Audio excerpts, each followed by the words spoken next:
What is your name? I'm Carolyn Er071-Carolyn. Carolyn. So I call you Carol, ah. Yes, ma'am. What is your marital status? Mary. Married. So what is your age? How old are you? I am 39 years old. So when was your birth date? January 28, 1980. January 28, 1980. So what is your height and your weight? I'm 4'11" and my weight is 40 kilos. 40. 40? 41. 41 kilogram. Okay. So I want you to read this, ah. Wala. This one. Can you read? Yes, ma'am. You read for me? FCA. FCA. Okay, try to remember these 3 letters because I will ask you again after a while. I want to test your memory if you are forgetful or not. Okay? Yes, ma'am. You remember FCA. Okay, what is the occupation of your husband? He's a painter. Painter. Okay. So, how many children do you have? I have 2 children. How old are they? The eldest is 19 years old and the youngest is 12 years old. So the oldest is 19 and the youngest is 12. So they are grown up already. I think they go to school already, right? Yes, ma'am. So who look or who taking care of your 2 children when you come here in Malaysia to work? My mother, ma'am. Oh, your mother. How old is your mother? She is 63 years old. 63 years old. So did you ask permission to your mother that you will come here in Malaysia to work? Yes, ma'am. Did you ask permission to your husband? How about to your husband? Yes, ma'am. So your mother, your husband agreed that you will come here and work, ah? Yes, ma'am. So there's no problem, ah, that nobody taking care of your children and you want to go home. So you must to be sure that you ask permission to your mother and your husband, ah? Yes, ma'am. Okay, here in how about your educational level? I am a high school graduate. High school graduate. How many years? 4 years. 4 years. So you finish your high school.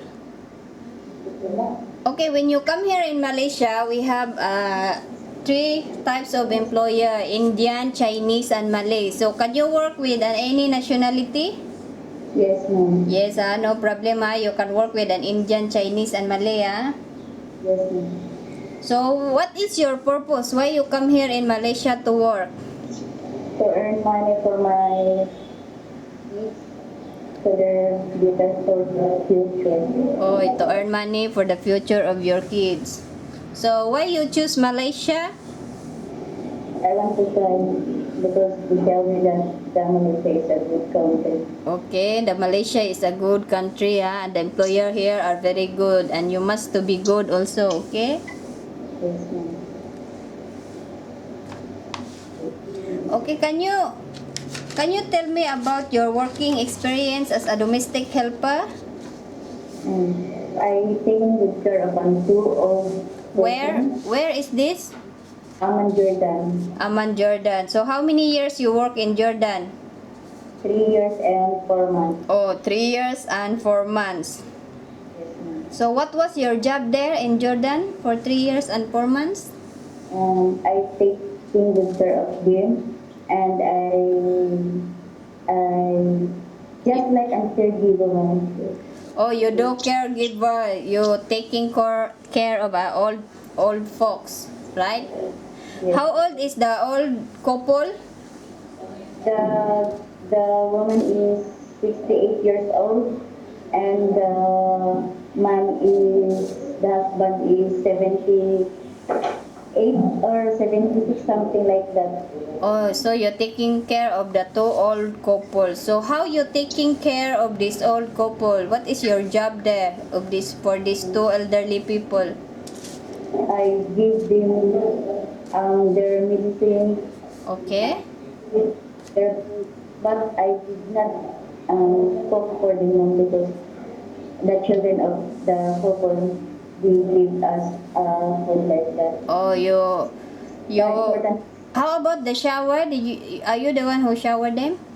I shower the old woman only Oh, because she's a bedridden the old man. woman. The old woman, she is a bedridden. So you do the shower, give medicine, change the clothing. Diaper like that. Oh, and she then wearing also diaper. Okay. How about the old man? What was your job to the old man? I only give the medicine of the old man. Oh, the medicine. How about their food? Only the children of their children give Oh, us. the children cook for them and you only give the food to them. Yes, ma'am. Oh, okay. So you do caregiver. How about household work? Do you do also household work there? Yes, ma'am. But Okay. it is necessary. You do the household work there, ah? Yes, ma'am. So when the old couple sleep, when you are free, then you do the household work. Yes, ma'am. Okay. So let's say here, if we find you an employer look after old people, do you think you can do the job?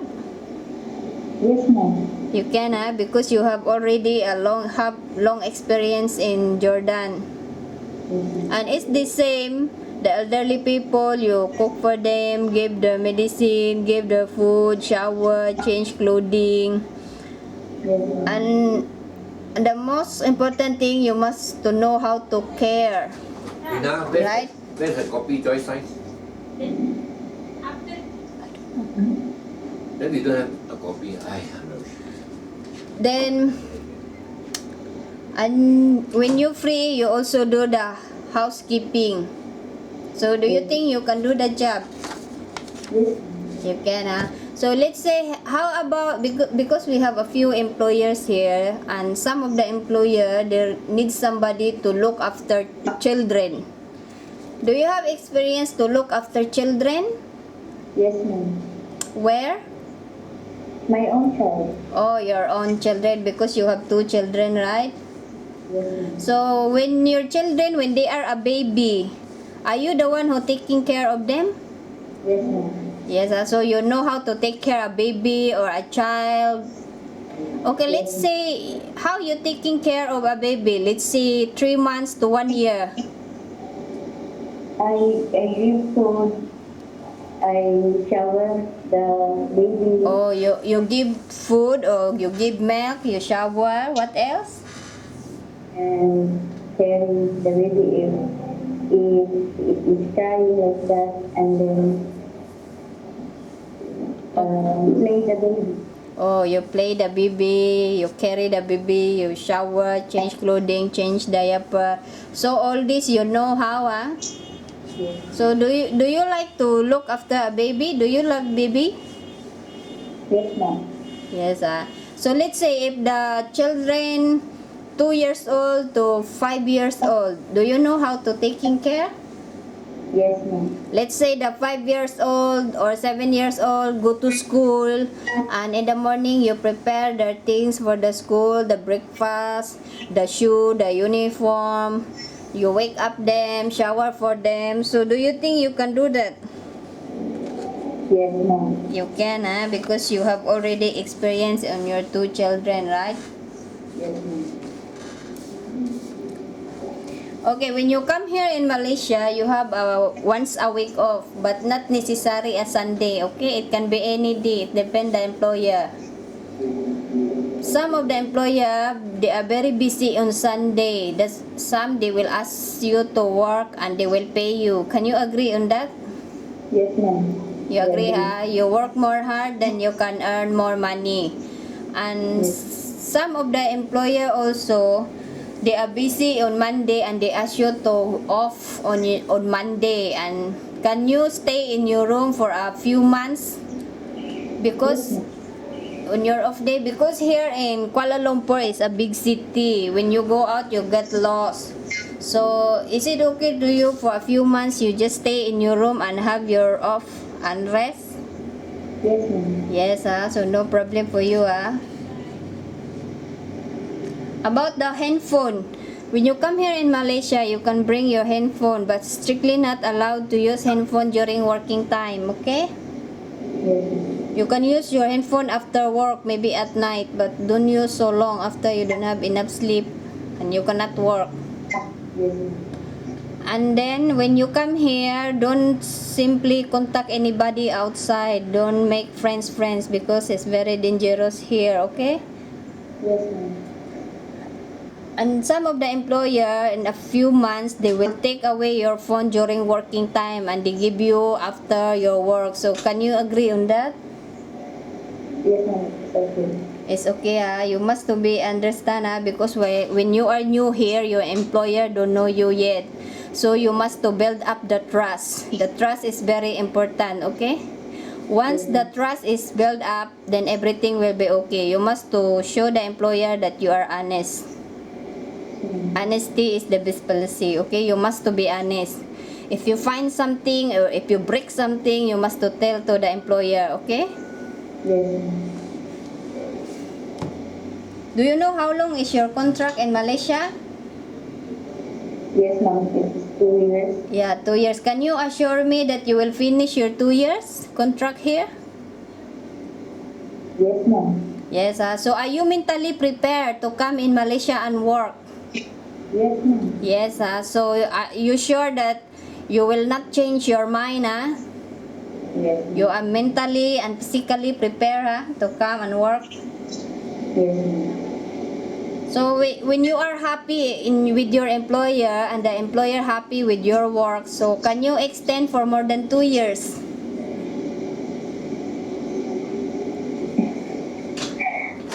Can you can you extend for more than 2 years?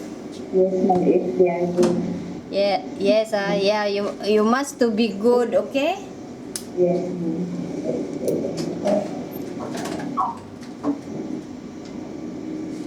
Not. If some of the employer they have a pets in the house, so do you mind to look after a pets? A small dog or cat, you just give food. Yes, ma'am. Yes, so do you have a pets in your house? Yes, ma'am. Only cat. You have so. Do you know how to do hand washing? Yes, ma'am. You know, so how about household work, sweeping, mopping, wipe the tables? Yes, ma'am. You know all that, because you have experience in Jordan. Do you like cooking?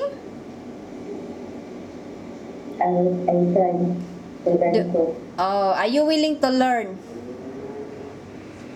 Are you willing to learn if the employer will teach you how to cook? Yes, ma'am. So you must to willing to learn, because once you learn that then it will be your gain. So now what food you know how to cook? Only Arabic food. Arabic. And Filipino food. So you know how to cook Arabic food,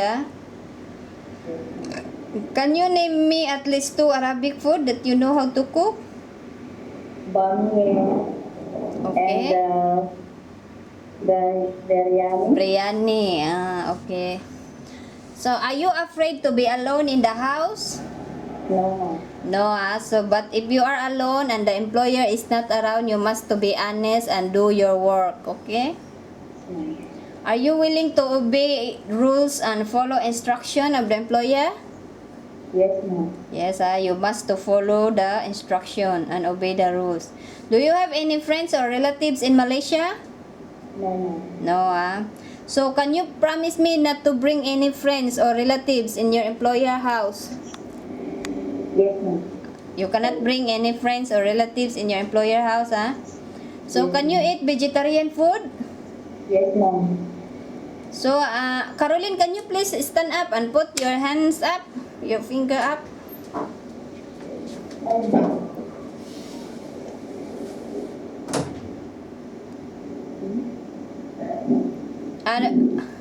You put straight. Sure lah, what you want to do? Can you put your hands like this? Okay, okay. Now you can sit down.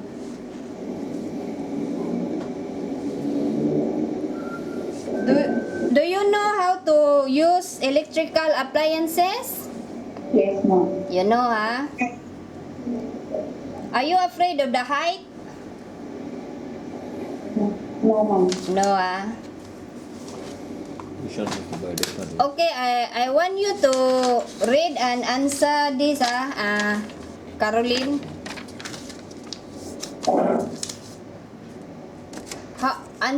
Read and answer. 82 plus 8. How much? 90. Okay, how about the next? 82 minus 8. How much?